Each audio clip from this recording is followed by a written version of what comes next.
በረበት ዘመን እግዚአብሔር ለአባ ቢሾይ እንዲህ አለው፣ ለሕዝቡ ንገር፣ በታላቁ ተራራ ላይ ይገለጣለሁ፣ ሕዝቡ ሁሉ ያዩኛል፣ እኔም ሕዝቤን እባርካለሁ። አባ ቢሾይ ለሕዝብ ንገር አለው። አባ ቢሾይም ደስ አለው፣ ለሕዝቡም ነገረ። አምላካችን እግዚአብሔር በተራራው ላይ ይታያል፣ በማለዳ ሰንበት ከቅዳሴ በኋላ እዛ እንገናኝ ብሎ አወጀ። ይገርማችኋል ክርስቲያኖች፣ ዕለተ ሰንበት እስኪመጣ ምዕመናን ተቁነጠነጡ፣ ጓጉ። አንዳንዶቹ ቀን አልደርስ አለ፣ ቀንና ሌሊቱን አይናቸው አፍጥጦ እግዚአብሔርን ለማየት ቋመጡ። መጣ ሰንበቱ።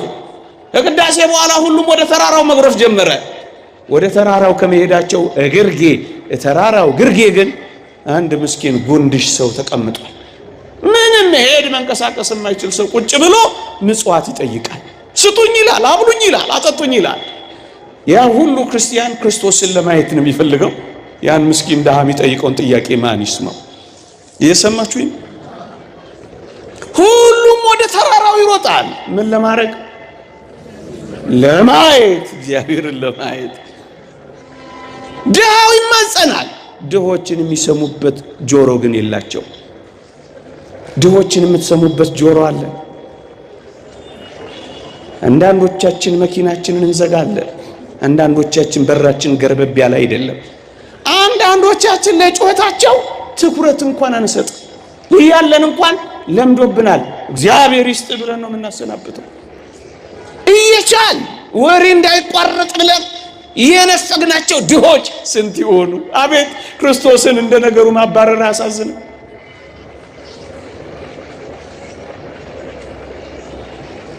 ሁሉም ወደ ተራራው እየተንደረደረ ወጣላችሁ። እውነተኛ ታሪክ ነው የምነግራችሁ። መጨረሻ ላይ የመጣው አረጋዊው አባ ቢሾይ ነበር ወደ ተራራው ለመውጣት። ህዝቡ ሁሉ ከወጣ በኋላ ስዕሉን ብታዩት ያሳዝናችኋል። መቋሚያውን ይዞ ተራራው ግርጌ የደረሰው አባ ቢሾይ ነበር። ከዛ ምን ሆነ መሰላችሁ? ያ ጉንድሽ ምስኪን ሰው አባቴ ሆይ የት ነው የምትሄደው አለው። ዛሬ እግዚአብሔር አምላካችን በተራራው ላይ ይገለጥልናል። አምላካችንን ለማየት ነው የሚሄደው አለው። አባቴ እባክህን እኔም አምላኬን እንዳይ ፍቃድ ይሆን ይዘህኝ ሂድ አለው። በእውነት ስዕሉን ተመልከቱት፣ እንዴት ይደንቃል! በተጋድሎ በጎበጠ ወገቡ፣ በተጋድሎ በደከመ ሰውነቱ፣ በተጋድሎ በተንቀጠቀጠ ጉልበቱ ዝቅ አለና ይሄን ጉንድሽ ተሸከመዋል። ስዕሉን ይዩት፣ እንዴት ያሳዝናል! ከዛስ ተራራውን ተጋፈጠዋ፣ መቋሚያውን ምርኩዝ አድርጎ። እናንተ ክርስቲያኖች የተሸከማችኋቸው ሰዎች አሉ። ስንቶችን ተሸክማችሁ ይሆን? አውቃለሁ ኢትዮጵያውያን ሰውን እንደምንሸከም እናውቃለን። ልክ ነው። ወላጆቻችሁን የተሸከማችሁ ወጣቶች ታድላችሁ።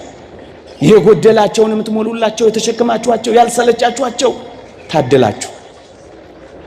ባሎቻችሁን የተሸከማችሁ ሚስቶች ምንም ስለሌላችሁ ያልተዋችኋቸው ታድላችሁ። ልጆቻችሁን የተሸከማችሁ ወላጆች ታድላችሁ። አንዳንዶች ፊት የሚነሱ አሉ አይደለ? ካላመጣሽ ውጪ የሚሉ ስንቶች እዚያ የሊቢያ በረሃ የበላቸው ስንቶች አሉ። ምንም ስለማያመጡ የተባረሩ ፊት የተነሱ የተገለመጡ አንዳንዶች ሊኖሩ ይችላሉ። ኢትዮጵያውያንን በብዙ አይመለከትም። ግን ትሸከማላችሁ ሆይ? ወንድሞቻችሁን ትሸከማላችሁ? ዛሬ ሊያጣ ይችላል፣ ነገ ያገኛል። አሁን ግን እሸከመዋለሁ ብላችሁ ብዙ ነገር እኮ ነበር ምናምን እያላችሁ ማትመጻደቁ እህቶቻችሁን የተሸከማችሁ ዘመዶቻችሁን አቤት ታድላችሁ። ያጡትን የነጡትን ዕውቀት ኖሯቸው እዚህ ግባ የማይባል ይሄ ዓለም ዕውቀት እንደሌላቸው የጣላቸውን የተሸከማችሁ አባ ቢሾይን ተመልከቱት። የጎበጣችሁ ካላችሁ ምንም አልጎደለባችሁ። ክርስቶስን አይታችሁታል። ክርስቶስን አግኝታችሁታል። በእርግጠኝነት ነው የምንላችሁ። በርከክ ብላችሁ ተሸከሙ። ሰራተኞቻችሁን ትሸከማላችሁ። ተውድዶች አጠገባችሁ ያሉ ምንም የሌላቸውን ሰዎች ትረዳላችሁ ወይ? ትሸከማላችሁ ወይ? አንዳችሁ ለአንዳችሁ ሸክም ነው የምትሆኑት። አንዳችሁ ለአንዳችሁ መሸከም ነው የምትችሉት። ኢትዮጵያውያን ይልቁንም ክርስቲያን ኦርቶዶክሳውያን ግድ የላችሁ እንሸካከል።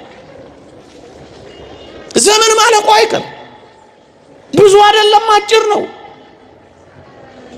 3 ምግብ የመላውን በአንድ ጊዜ በቀን 3 የበላው በ3 ቀን አንዴ የበላው እመኑኝ እየኖርን ነው።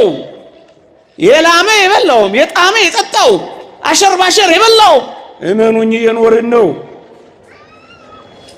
ምንም ለውጥ የለው። ሁሉም ይረሳል። አሻራው ጥሎ እንደማያልፍ መርከብ ነው። በጣም ይረሳል። ቅድም የበላችሁ ጣፋጭ ነገር ትዝታው እንኳን ይረሳል። እናንተ አጭር ነው። በጣም አጭር ነው። ይሄንን ላሳያችሁ አጭር እንደሆነ። የአንድ ምግብ የአይን ውበቱ ስታዩት ያለው ውበትና የምግብ ግርማ ሞገሱ በእጃችሁ ጠቅልላችሁ አፋችሁ እስክትጎርሱ ድረስ ነው። ከዛ በኋላ አታዩትም። ለእይታ በጣም አጭር፣ ለእይታ ብቻ እንዳይመስላችሁ፣ ለጣዕም እንኳን በጣም አጭር ነው። ወይ ሲጣፍጥ በጣም አጭር። ከየት እስከ የት? ከምላስ እስከ ጉሮሮ ነው። ላጭሩ እኮ ነው መከራ እየበላን ያለ ነው። ምን በቃ ቆርሰን የምናጎርስ ቀደን የምናለብስ። ይቺ ግን የዘላለም ናት፣ አጭር አይደለችም። አጭር አይደለችም በፍጹም። አባ ቢሾይ ተሸክሞ ኖረ። ኢትዮጵያውያን እንደሚሸክሙ እናውቃለን። በቅርቡ የሰማሁትን ታሪክ ልንገራችሁ። አንድ ወላጅ አባት ነው። ለልጆቹ ምሳሳን ጥቅጥቅ አድርጎ ይሰጣል አሉ። ቋጥሮ ይልካቸዋል አባት። እሱስ የሚበላው ስለሌለ ባዶ ምሳሳን ይዞ መስሪያ ቤት ይሄድላቸዋል። ከዛስ ምሳሳ ሲደርሱ ሌሎች ሁሉ ከፈት ሲያረጉ አውቋሉ በፌስታል ምሳሳኑን ይዝና በመካከላቸው ይንጎራደዳል። ምን ለማለት ይዣለሁ እኮ ቀላል ሰው አረጋችሁኝ እንዴ ይላል። እየሰማችሁኝ ነው? እኔ ትንሽ ቆይቼ ነው የምበላው ይላል። ግን ምንድነው? ባዶ ነው። ልጆቹን ያጠግባል፣ እሱስ ይራባል። ይሄ ነው መሸከም። አንዳንድ አሉ ማታ ለሚጠጡበት ለሚያጌጡበት። ወገኖች አታጊጡ አትዋቡ ግን እያልኩ አይደለም፣ እግዚአብሔር በሚያውቀው። ግንስ በመጠን አይሆንም። ለጥፍር የሚወጣ ወጪ እንዴት ይደንቃል! ለሚቀጥል ጸጉር የሚወጣ ወጪ ኢንቨስት የሚደረገው ፋብሪካ ይመስላል አንዳንዶች ጋር። ምን ነው ግፍ አልሆነም? ራሳቸውን ማኖር ያልቻሉ ብዙዎች ባሉበት ክርስቲያኖች እንዲህ ሊያደርጉ ይገባል። አንዳንዶች አንገስጽም። እንዲህ አይነት ደግሞ ወላጆች አሉ። እጃቸውን ሻካራ አድርገው እየተንቀጠቀጡ እየሰሩ ልጆቻቸውን የሚያጠግቡ ታድለው። እነሱ በበረሃ በብዙ ተቃጥለው ወላጆች ልጆቻቸውን ሰማይ ያደረሱ ደግሞ የሚመሰገኑ አሉ። አቤት ታድለው፣ አቤት ታድለው። መሸከም ማለት ይሄ ነው። ንስሐ አባቶች ልጆችን መሸከም፣ የልጆቻቸውን ረሃብ የሚያውቁ ንስሐ አባቶች የልጆቻቸውን ረሃብ መሸከም አለባቸው። የአንደኛው ልጃቸውን ጥጋብ ያውቃሉ፣ የአንደኛው ልጃቸውን ረሃብ ያውቃሉ። እንዳይጠግብ በልኩ እንዳይራብ ደግሞ በመጠኑ አከፋፋይ ሊሆኑ የሚገባቸው ንስሐ አባቶች እዚህ ላይ ሊሰሩ ይገባል። በባጋቸው ዳቦ ይዘው የሚዞሩ ካህናት እንዳሉ እንሰማለን፣ ለተራቡ ልጆቻቸው የሚያበሉ። ወንጌል ማለት ይሄ ነው። ሌላ ወንጌል ምንድነው? አሁን ይሄንን ያወራነውን ሁሉ አንድ ሰው ካልኖረበት ምን ትርፍ አለው? የጆሮ ቀለብ ሳይሆን የህይወት ቀለብ እንዲሆን እኮ ነው ወንጌል የሚዘረጋው። ተግባር ክርስቶስ የሚገኘው። አባ ቢሾይ ተሸከመውና ወጣ። ከዛስ ክርስቶስ ቢጠበቅ የለም። እየሰማችሁ ነው? ቢጠበቅ የለም። ሊታይ የተናፈቀው ቀረ፣ ዘገየ።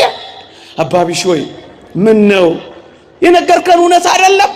ኧረ ጌታዬ ቃል ገብቶልኛል። በህይወቴ ሁሉ አንድ ቀን እንኳን ሊቀር ዘግይቶብኝም አያውቅም። በትክክል ያናገረኝ እገለጥልሃለሁ ነው ያለኛል። ትንሽ ጠበቁት፣ አሁንም አልመጣም። ምዕመናን ተቁነጠነጡ፣ ትዕግስት አጡ።